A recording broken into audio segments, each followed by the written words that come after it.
Bonjour, bienvenue dans ce nouveau cours. Dans cette partie, nous allons parler du système Linux, principalement Ubuntu. Ici, sur mon PC, j'ai installé un système Ubuntu dans VirtualBox. Alors, Ubuntu, ça se présente comme ceci. C'est un système Unix basé sur Unix. Il est très utilisé et nous allons voir à travers un ensemble de tutos comment l'utiliser. Et ici, voici le bureau à l'image de Windows. C'est aussi un système d'exploitation, tout comme Windows. Et on peut aussi l'utiliser comme Windows, c'est-à-dire en utilisant la souris. Typiquement là, pour ouvrir un répertoire. Là, on peut faire des clics droits pour créer un répertoire, aller dans les propriétés. Là, je referme. On peut, n'est-ce pas, voir la liste des fichiers qui sont présents. Ici, la liste des répertoires, la liste des téléchargements et la liste des musiques. Donc, tout ce qu'on peut faire avec la souris sous Windows est aussi faisable sous Linux. Mais le système Linux est utilisé aussi parce qu'il est souvent utilisé en forme de ligne de commande. Et il a ce qu'on appelle l'interpréteur de commande, c'est-à-dire toutes les actions qu'on vient de voir peuvent être faites en ligne de commande. Pour cela, on utilise ce qu'on appelle le terminal. Alors, je clique. Le terminal, comme vous pouvez le constater ici, ce n'est pas l'interface qui est utilisée pour écrire des commandes de telle sorte que l'interpréteur de commande qui est le shell puisse, n'est-ce pas, consommer la commande et, n'est-ce pas, exécuter la commande. Donc, d'une part, on a l'interface et d'autre part, on a le shell qui est l'interpréteur de commande. Donc, on écrit des lettres ici, on tape entrée et l'interpréteur de commande interprète la commande qu'on lui a envoyée. Comme vous pouvez le voir, ici, la commande que j'ai tapée est une commande qui n'est pas connue par l'interpréteur de commande. Je tape n'importe quoi, je tape entrée, il me dit qu'il ne connaît pas cette commande. Là, j'efface tout, je tape ls, là, il me dit ah, je connais cette commande. Ça, c'est une commande qui est connue. Je fais echo bonjour et il m'affiche bonjour. C'est une commande qui est connue. Je fais ça, la commande n'est pas connue. Donc, c'était pour vous dire que l'interpréteur de commande a un ensemble de commandes dont il faut connaître.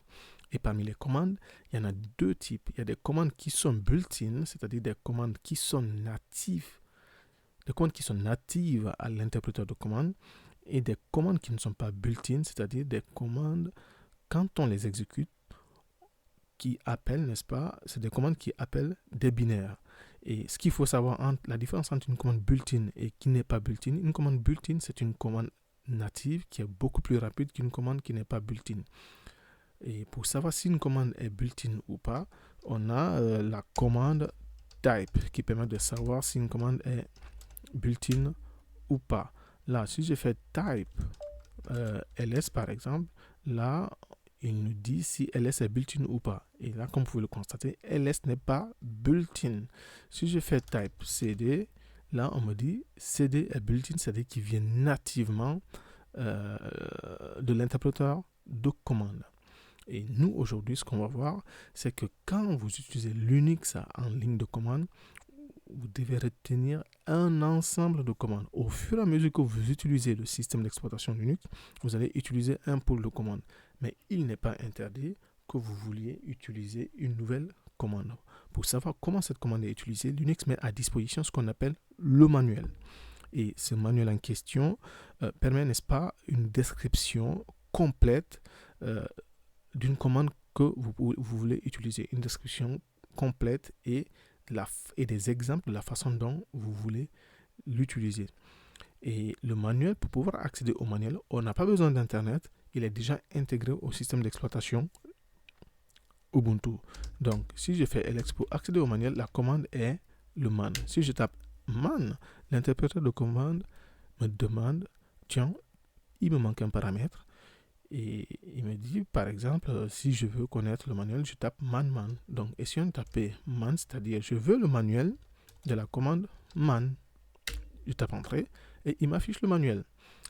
Le manuel se compose comme suit pour une commande. Là, on m'affiche le nom de la commande, on a le synopsis, on a la description, des exemples, ce qui est vachement intéressant. On peut voir les exemples, un overview, les defaults, les options, et ainsi de suite. Et aussi des commandes qui sont semblables, à propos, par exemple, des commandes semblables qui ont à peu près le même rôle.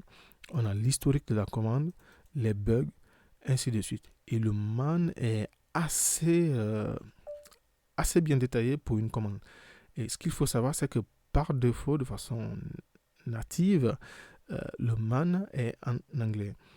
J'expliquerai dans une prochaine vidéo comment convertir, n'est-ce pas, tout le manuel en français ou toute une partie en français. Donc là, ce qu'il faut savoir, quand on est dans le manuel, il est important de savoir comment naviguer dans le manuel.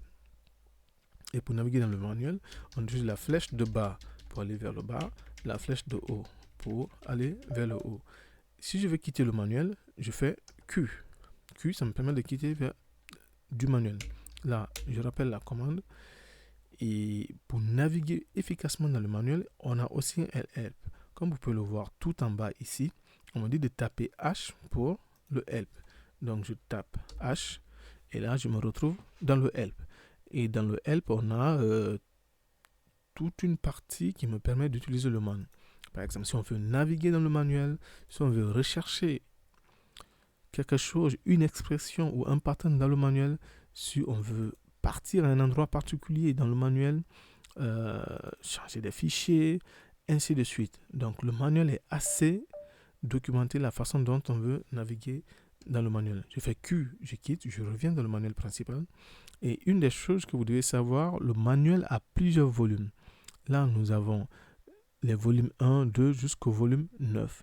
Et lorsqu'on tape le man, comme on appelle ça, d'une commande particulière, il nous affiche le volume dans lequel se trouve la commande. Là, je tape un Q pour quitter. On va faire un exemple. On tape man cd. Et là, en fonction du type de commande, certaines commandes n'ont pas de manuel. Typiquement, une commande qui est built-in, comme on vient de le voir, n'a pas d'aide pour le manuel. Et pour toutes les commandes built-in, là, je tape type cd. Vous voyez qu'on me dit que la commande est de type built-in. Et quand je cherche un man sur une commande de type built-in, rien. Alors, comment on fait? Pour cela, ce qu'on fait, c'est que si la commande est de type built-in, il faut utiliser la commande help. Donc, si je fais help cd, et effectivement, j'ai, n'est-ce pas, une description de la commande cd. Là, on a une description courte, comment l'utiliser et les options. Voilà, donc ce qu'il faut retenir aujourd'hui dans ce cours, c'est que lorsqu'on veut utiliser une commande particulière et qu'on ne sait pas l'utiliser, on peut, n'est-ce pas, dans le manuel dans Ubuntu, avoir une façon d'utiliser cette commande. Pour cela, ça dépend du type de commande. Si la commande est de type built-in, ce qu'il faut faire, c'est qu'il faut utiliser le help. Donc, je fais help echo. Tap, il m'affiche la description. Par contre, si je fais un man echo d'une commande built-in, là, il marche parce qu'il m'a affiché une autre commande built-in.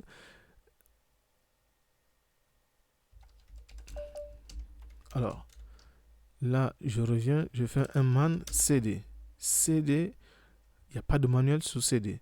Quand je fais man echo, c'est parce qu'il y a une autre commande echo aussi qui existe en plus de echo qui est built-in. Là, si je fais type echo, là, vous voyez, on dit echo est type built-in.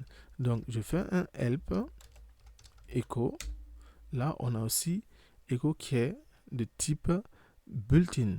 Donc, si je fais un type -a echo, ça m'affiche tous les échos qu'on a dans le système d'exploitation. Donc, comme vous pouvez le voir, on a trois types d'échos. Le premier écho est de type built-in. Le second écho est un binaire qui est dans user bin echo. C'est celui qu'on a affiché quand il y avait le manuel. Et le dernier est dans ce répertoire /bin/echo. Donc, aujourd'hui, si vous voulez connaître, n'est-ce pas, le help d'une commande, il faut savoir si la commande est built-in ou pas. Vous tapez le manuel. Si le manuel dit qu'il a no manuel en try for cd, essayez le help pour savoir quelle est le manuel ou la description de cette commande. Voilà, je vous remercie et à la prochaine.